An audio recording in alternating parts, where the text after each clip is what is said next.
घरात लाड आहे. विरोधी पक्ष नेते, माननीय विरोधी पक्ष नेते, मुख्यमंत्री उपमुख्यमंत्री सगळे बसले. 4:30ची वेळ होती आपली, 4:38 झाली.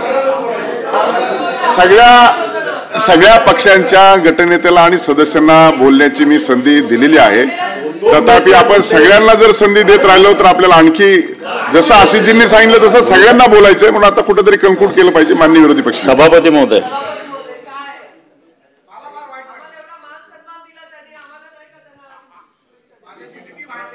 लेखी पाठवा. लेखी प्रसादला सगळ्यात जास्त वाईट वाटतंय. आपण संध्याकाळी बोलू. लेखी द्या ना, लेखी द्या. सभापती महोदय, हा नाही आम्ही भेटून घेऊ. सभापती महोदय,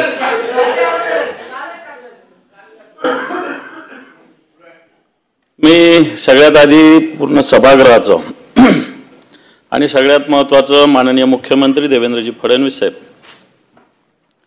दोन्ही उपमुख्यमंत्री माननीय एकनाथजी शिंदे साहेब, अजितदादा, आमचे पक्षप्रमुख, या सभागृहाचे सदस्य, राज्याचे मुख्यमंत्री माननीय उद्धवजी ठाकरे साहेब, त्याचप्रमाणे प्रवीणजी दरेकर, सतीश पाटील, शशिकांतजी शिंदे, अनिल परबजी, आशिषजी शेलार, या सगळ्यांनी माझ्याविषयी खऱ्या अर्थानं सद्भावना व्यक्त केल्या. आणि 10वीला असताना अशा पद्धतीनं निरोप समारंभ झाला होता शाळेत. त्याच्यानंतर पहिल्यांदा असा निरोप समारंभ होत आहे. परंतु 10वीला असं झालं की निरोप समारंभ झाल्यावर पुन्हा त्याच कॉलेजला जावं लागलं. आणि त्याच्यामुळं मला असं वाटतं याची चिंता करायची गरज नाही. जसे देवेंद्रजी म्हटले होते मी पुन्हा येईन, तर मी सुद्धा पुन्हा येईल, त्याची चिंता करण्याची गरज नाही आहे. ते विचारू नका.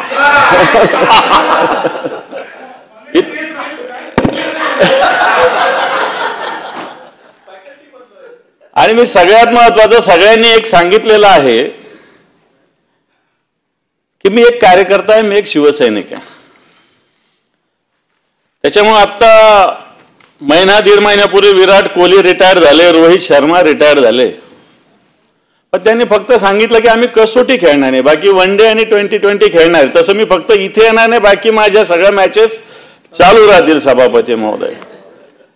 त्याच्यामुळं मी सगळ्या पदावर, पण सगळे जण हे विसरले की मी शिवसेनेचा नेता सुद्धा झालो आता.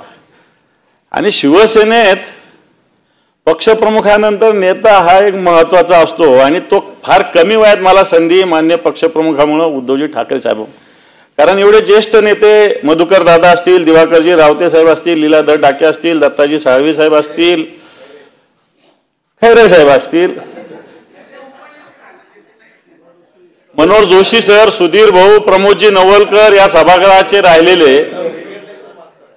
आणि या पंक्तीत मला असं वाटतं ते एवढे ज्येष्ठ असताना झाले. आम्ही तर त्या मानाने फार कमी कालावधीत या जबाबदारीवर पोहोचलेलो आहे सभापती महोदय. आणि त्याच्यामुळे सभापती महोदय, मी मागच्या 30 वर्षापासून शिवसेनेचं काम करतो, 30 वर्ष झालेले आहे. आणि निश्चित इथं चंद्रकांत दादा बसलेले, गिरीश महाजन बसलेले. दादा विद्यार्थी परिषदेचे राष्ट्रीय सरचिटणीस होते, आणि त्या काळात दादा राष्ट्रीय सरचिटणीस असताना काश्मीरचं आंदोलन चालू होतं सभापती महोदय. आणि दादांकडे त्याच एक वेगळी जबाबदारी होती. दादा एक साधं ट्राउझर शर्ट असं ढिला एकदम, गळ्यात शबनम पिशवी असं फिरत होते. आणि त्या काळामध्ये देशामध्ये एक वेगळ्या प्रकारचं वातावरण असताना आमच्यासारखे काही पोरच शब्द वापरता येईल असे त्यांनी पकडलेले होते सगळे, बरोबर दादा. आणि मग त्यावेळेस ते काय करत होते मी सांगणार नाही, आणि आम्ही काय केलं तेही सांगणार नाही, कारण काश्मीरचं आंदोलन होतं. परंतु मला एक अभिमान आहे की जेव्हा तिरंगा फडकवायला जेव्हा श्रीनगरला मुरली मनोहर जोशी गेले होते, त्याच्यामध्ये मी सुद्धा होतो सभापती महोदय. परंतु मूळ सगळ्यांनी सांगितलं मी भाजपचे एवढे वर्ष काम केलं, परंतु मूळ आता जर मी 30 वर्ष शिवसेनेचं काम केलं आणि 15 भाजपचं केलं तर 45 इथंच झाले. माझं वय 55 होतंय. परंतु मी एक 10व्या वर्षापासून संघाच्या शाखेशी संबंधित असलेलो आहे आणि त्याच्यामुळं बेसिक मी ते काम केलेलं आहे सभापती महोदय. आणि मला असं वाटत नाही की आमच्या जिल्ह्यात असो जिथं जिथं संघाने चांगलं काम केलं तिथं तिथं शिवसेना रुजलेली सभापती महोदय, कारण हिंदुत्वाचा विचार होता आणि त्यावेळेची भाजपची विचारसरणी थोडीशी लोकांना अशी अग्रेसिव्ह वाटायची नाही. आणि मग जिथं जिथं संघाचा विचार होता तिथं तिथं शिवसेना नैसर्गिकरित्या रुजली सभापती महोदय. आणि मी शिवसेनेचं काम शिवसेना प्रमुख मान्य, कारण संभाजीनगर कसं आहे मला ते सगळ्यांना माहिती आहे. एक करवट त्या काळात एखाद्या हिंदूंना जगणं सुद्धा मुश्किल होतं त्या काळात.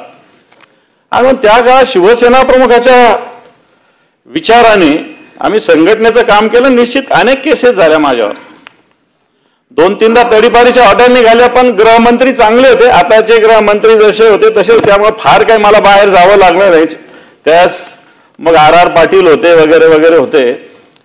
परंतु त्यावेळेस असा काही विचार नव्हता करत की हा दुसऱ्या पक्षाचा आहे शिवसेनेचा आणि याला तडीपार केलं पाहिजे, असं काही त्यावेळेस RR पाटील होते. मला आठवतं की आमच्या तडीपारी त्यांनी सहज थांबवल्या होत्या.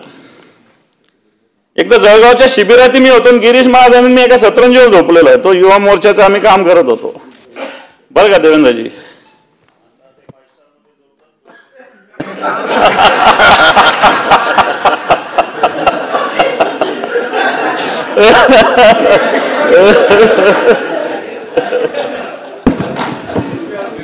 सभापती महोदय, पण हे सगळं होत असताना मला एक प्रसंग सांगावा लागेल सभापती महोदय. माननीय शिवसेना प्रमुखांकडे एकदा इसवी सन 2000 साली आम्हाला बोलवलं होतं, म्हणजे 25 वर्षापूर्वी. आणि आमच्या शहराचा काही शहर प्रमुख ठरवायचा होता आणि त्यावेळेस शिवसेना प्रमुख मुलाखत घेऊन अशा पद्धतीनं नियुक्ती करायची. माझी 2004ला जिल्हा प्रमुख त्यांनी मुलाखत घेऊनच नियुक्ती केलेली आहे. पण 2000चा प्रसंग मला आठवतो. आमच्या शहरातले 2 जणांना शिवसेना प्रमुखांनी बोलवलं होतं शहर प्रमुख करण्यासाठी. आणि त्यावेळेस थोडंसं आमच्या इथं राजकीय वातावरण खैरे साहेब रावते साहेब असं चालू होतं. आणि आम्ही दोघं गेल्या गेल्या शिवसेना प्रमुखांनी आम्हाला विचारलं, का रे तुम्ही खैरेंचे का रावतेंचे? आम्ही घाबरलो. असा प्रश्न विचारला. साहेब आम्ही म्हटलं आम्ही ना खैरे साहेबांचे ना रावते साहेबांचे, आम्ही तुमचे आहोत. मला असं वाटतं बाळासाहेबांनी जे उत्तर त्यावेळेस दिलेलं ते आजही माझ्या हृदयावर माझ्या मनावर कोरलेलं आहे. शिवसेना प्रमुख मान्य बाळासाहेब ठाकरे असं म्हटले, माझे कशासाठी राहता? उद्या मी शिवसेना सोडली तर? मी शिवसेना सोडली तरी शिवसेना तुम्ही सोडू नका, तुम्ही शिवसेनेचे राहा, बाळासाहेब ठाकरेंचे सुद्धा राहू नका, हे बाळासाहेब आम्हाला बोलले होते. आणि मला असं वाटतं अशा पद्धतीनं निष्ठा ही बाळासाहेबांनी रुजवलेली आहे आणि या निष्ठेनं आम्ही काम करतोय. सभापती महोदय, निश्चित बऱ्याच जणांना वाटत असेल की आता सेंड ऑफ आहे, टर्म संपली म्हणून नाराजी वगैरे काय असायचं काही कारणच नाही आहे. कारण पहिल्या वेळेस मी निवडून येऊन आम्ही कधी विचार केला होता की अशा खुर्चीवर आम्हाला बसायला भेटणार आहे? आम्ही त्या हिंदुत्वाच्या विचारानं प्रेरित होऊन काम करणारे शिवसैनिक सगळ्या गोष्टी कराव्या लागल्या. पोलिसाशी संघर्ष करावा लागला, गुंडांशी 2 हात करावे लागले, दंगलीमध्ये भाग घ्यावा लागला आणि या सगळ्या गोष्टी त्या काळात झालेल्या. आणि तेव्हाच कोणी विचार केला होता की असं या ठिकाणी येऊन बसायला भेटेल? आणि म्हणून मला असं वाटतं, त्यामुळं अजून तर माझे आता मुख्यमंत्री महोदयांना अजून तर 44 दिवस आहे. 44 दिवसात तर दुनिया इकडची इकडे होऊ शकते हे मी तुम्हाला सांगतो.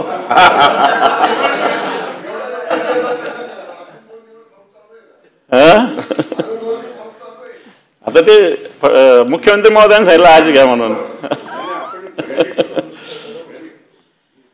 पण मला असं वाटतं त्याच्यामुळं लोकप्रतिनिधी असणं हे जरी महत्वाचं असलं तरी मला असं वाटतं जनतेचं काम असेल इतर कार्यापासून समाज हा एक मोठा आहे, बाहेरचं जग हे फार मोठं आहे. तर मला असं वाटत नाही की मला या फार विषयाची चिंता आहे, कारण सातत्यानं एवढ्या दिवस संघटनेत काम करत असताना मी तसा संघटनात्मक पिंड असणारा एक कार्यकर्ता, एक शिवसैनिक आहे.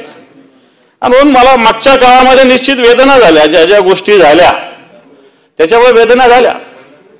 वेदना होत असताना मला एक उदाहरण माझ्या आईचं आठवतं की लहानपणी एकदा मला एक जणांनी मारलं होतं विट्टी दांडू खेळत असताना.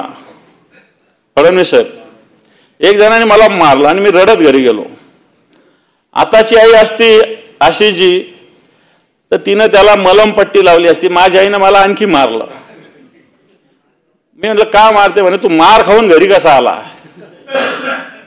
त्यांनी 2 दांडे मारले होते दादा, मी जाऊन त्याला 6 दांडे मारले आणि आतापर्यंत कधी मार खाऊन घरी गेलेलो नाही हे तुम्हाला सांगतो. येणाऱ्या काय त्याचा मार खाऊन घरी राहणार नाही, मारूनच घरी जाईल. हा माझ्या आईनं मला दिलेला संस्कार.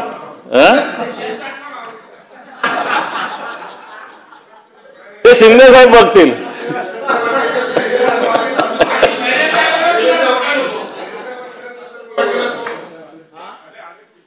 मला असं वाटतं,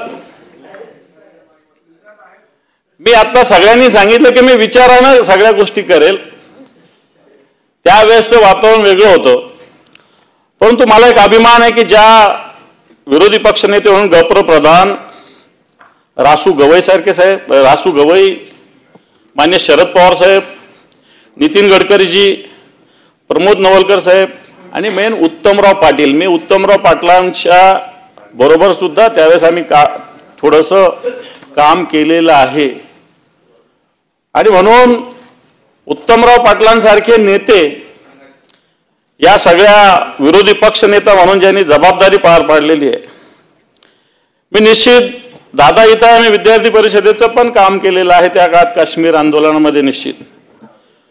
आणि याच्यात सगळ्यात महत्वाचं, जसं सभागृहामध्ये सगळे लोक वेगवेगळ्या पद्धतीनं बोलताय, मागच्या काळात जी निवडणूक झाली या निवडणुकीत मी शिवसेना भारतीय जनता पार्टीचा उमेदवार होतो आणि मला असं वाटतं तोही किस्सा सांगायला काही हरकत नाही की निवडणूक असताना 2-3 महिन्यापूर्वी एकदा उद्धवजी ठाकरे साहेबांचा फोन आला आणि ती इलेक्शन कधी अंबादास असं त्यांनी विचारपूस केली. असंच कुठेतरी ग्रामीण भागात दौऱ्यावर मी होतो.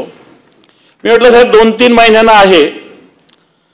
साहेबांनी मला विचारलं, मला वाटतं मिलिंद नार्वेकर पण इथं असतील, त्यांच्या फोनवरून फोन आला होता. नाही आहे. आणि ती इलेक्शन तू लढतो का अशा प्रकारचा प्रश्न सभापती महोदय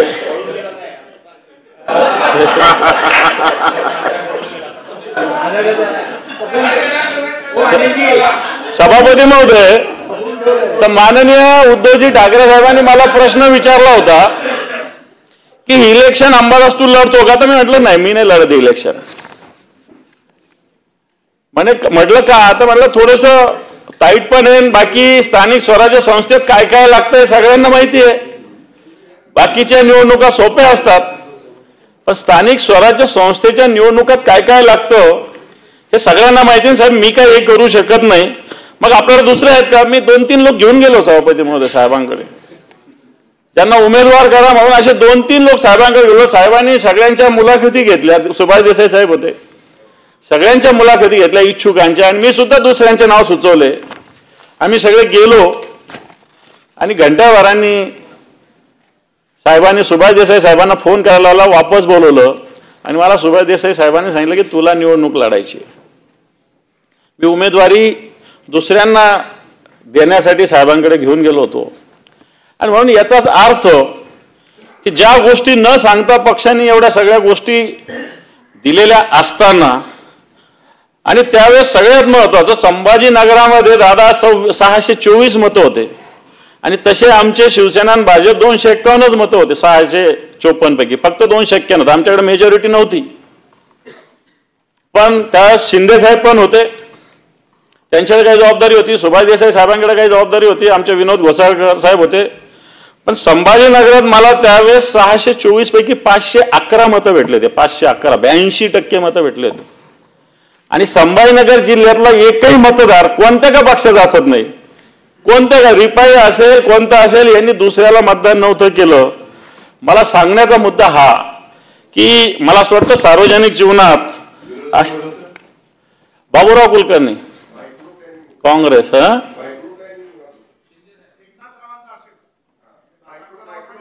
मायक्रो प्लॅनिंग प्रत्येकाला जबाबदार आहे. मी शिंदे साहेबांचं नाव घेतलं ना, पण माननीय उद्धवजी ठाकरे साहेबांनी उमेदवारी दिली होती आणि मला चांगलं माहित आहे देवेंद्रजींनी सुद्धा काय सजेशन दिलं होतं हेही मला चांगलं माहिती आहे. त्या सगळ्या गोष्टी इथं बोलण्याची काही गरज नाही. देवेंद्र फडणवीस साहेब तेव्हा मुख्यमंत्री होते, दादा प्रदेशाध्यक्ष होते. या सगळ्या गोष्टी त्यावेळेस कशा पद्धतीने केलं हे मला चांगली त्याची माहिती आहे, जाणीव आहे.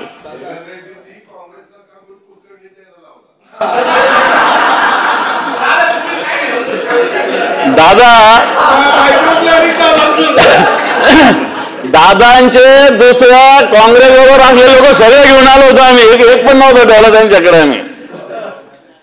मला असं वाटतं आणि म्हणून या सगळ्या विषयामध्ये सांगण्याचा मुद्दा हा की माननीय शिवसेना प्रमुख बाळासाहेब ठाकरे यांचा जो विचार आहे संभाजीनगरमध्ये, मला असं वाटतं की हिंदुत्वाचा मुद्दा महत्वाचा राहत आलेला आहे. याला जुन्या सगळ्या परंपरा, जुन्या सगळ्या गोष्टी कारणीभूत आहे. परंतु विरोधी पक्षनेता म्हणून काम करत असताना जे जवळपास 1071 दिवस मला आजपर्यंत झाले, यातल्या सभापती महोदयांनी राज्यातल्या 35 जिल्ह्यात दौरा केला. जवळपास 431 दिवस मी दौरा केला. 1071 पैकी 431 दिवस मी 35 जिल्ह्यात दौरा केला आहे आणि जवळपास 2,40,000 किलोमीटरचा प्रवास मी या दिवसामध्ये केला आहे सभापती महोदय. या सगळ्याच्या जवळपास 2.5 लाख किलोमीटरचा प्रवास, कारण अजून 44 दिवस बाकी आहे, त्याच्यामध्ये आणखी 5-10 किलोमीटर तर मी सहज फिरून घेईल. आणि म्हणून मला असं वाटतं विरोधी पक्ष नेता झाल्यानंतर सातत्यानं जे जे विषय घेता येईल, अर्ध्या रात्री आवाज आला, पक्षप्रमुखांचा आदेश येईल न येईल, काही काही ठिकाणी दुसऱ्या दिवशी रात्री काही घटना घडल्या, दुसऱ्या दिवशी साहेबांचा फोन आला तर त्या दिवशी मी त्या ठिकाणी पोहोचलेलो असायचं. अशा पद्धतीनं काम करण्याचा प्रयत्न झाला. महाराष्ट्राच्या सगळ्या जवळपास 35 जिल्ह्यात फिरत असताना मराठवाड्याचा विकास हा ध्यास सातत्यानं ठेवण्याचा प्रयत्न मी केलेला आहे.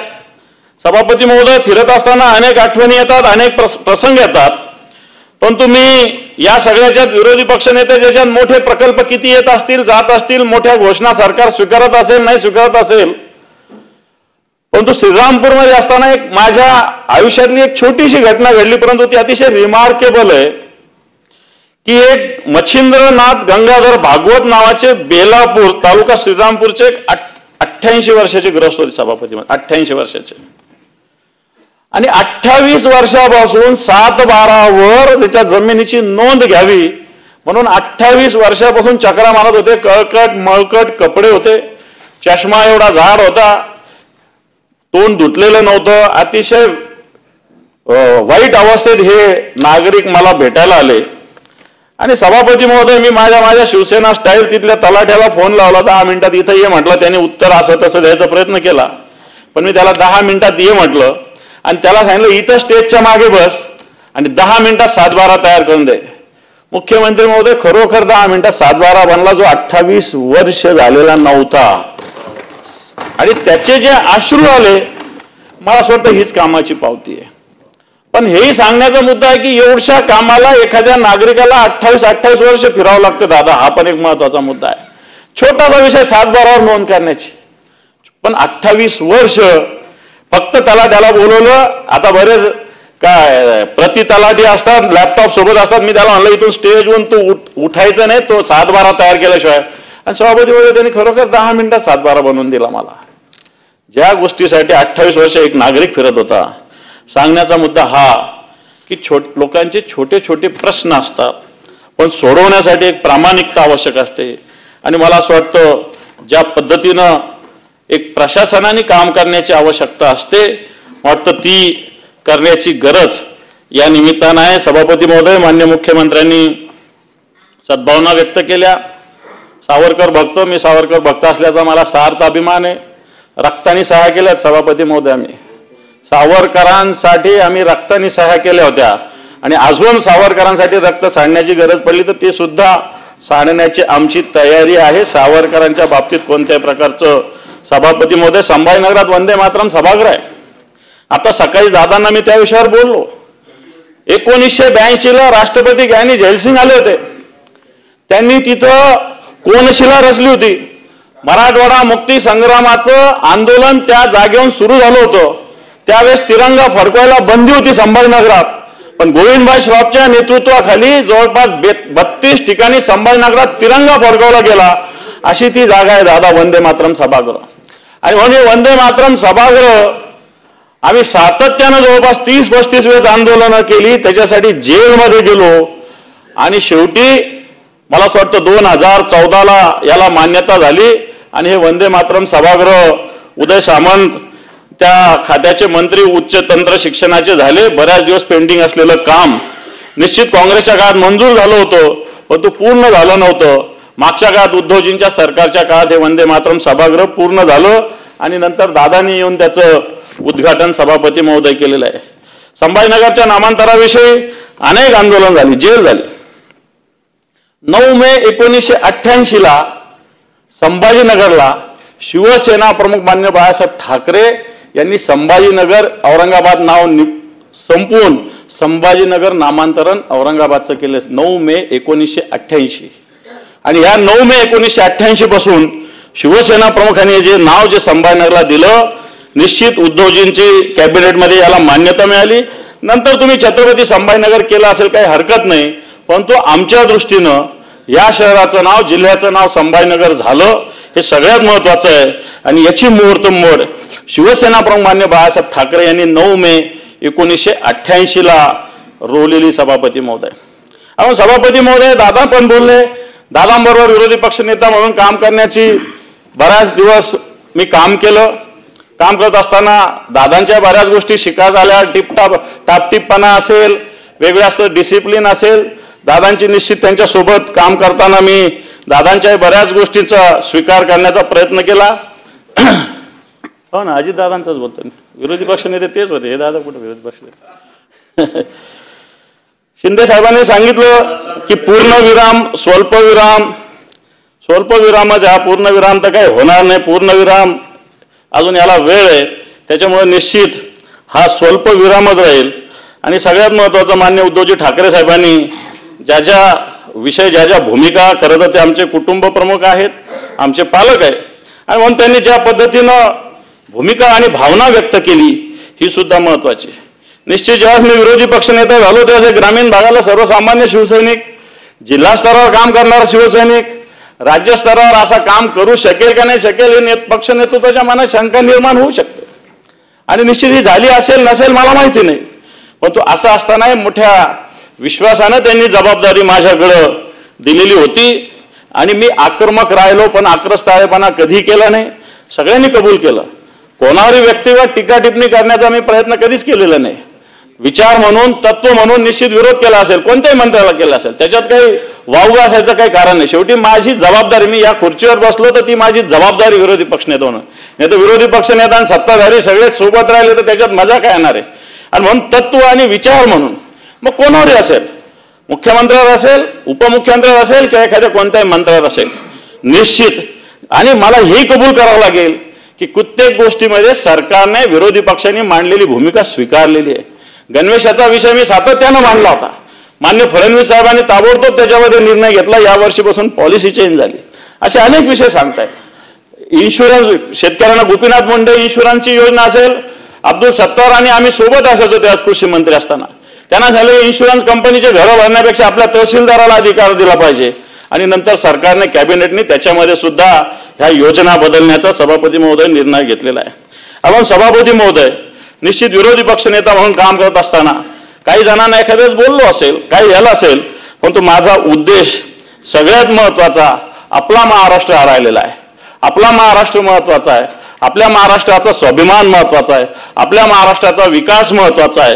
आणि म्हणून त्या हेतूनं मला असं वाटतं एखाद्यावर टीका केली, टिप्पणी केली तरी त्याला काही घाबरण्याची गरज नाही. सभापती महोदय, अशी जी शेलार यांनी पण तत्परता, तडप, तात्विक आणि तलवार आम्हाला शिवसेना प्रमुखांनी शिकवली सभापती महोदय.